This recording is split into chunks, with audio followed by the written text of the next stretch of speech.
Christmas പരീക്ഷയുടെ ചില ചോദ്യപേപ്പറുകൾ ചോർന്നുവെന്ന് സ്ഥിരീകരിച്ച് വിദ്യാഭ്യാസ മന്ത്രി വി ശിവൻകുട്ടി. വിഷയത്തിൽ സമഗ്രമായ അന്വേഷണം നടത്തും. സംസ്ഥാന പോലീസ് മേധാവിക്ക് പരാതി നൽകിയെന്നും മന്ത്രി പറഞ്ഞു. പൊതുവിദ്യാഭ്യാസ സംവിധാനത്തോടുള്ള വെല്ലുവിളിയാണ് നടക്കുന്നത്. ചോദ്യമിടുന്നവരും വിതരണം ചെയ്യുന്നവരും അറിയാതെ ചോർച്ച ഉണ്ടാകില്ല. യൂട്യൂബ് ചാനലുകൾക്കെതിരെ കർശന നടപടിയെടുക്കും.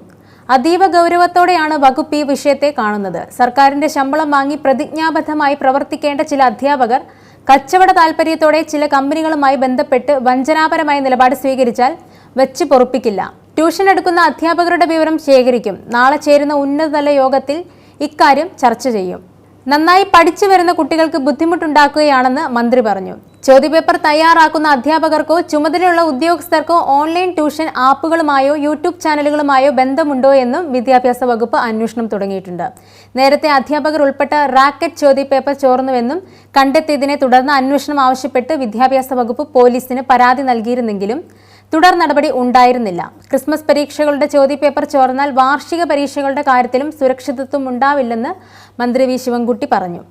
കണക്കുൾപ്പെടെ ചില വിഷയങ്ങളിലാണ് ചോദ്യം ചോർന്നതായി കണ്ടെത്തിയത്.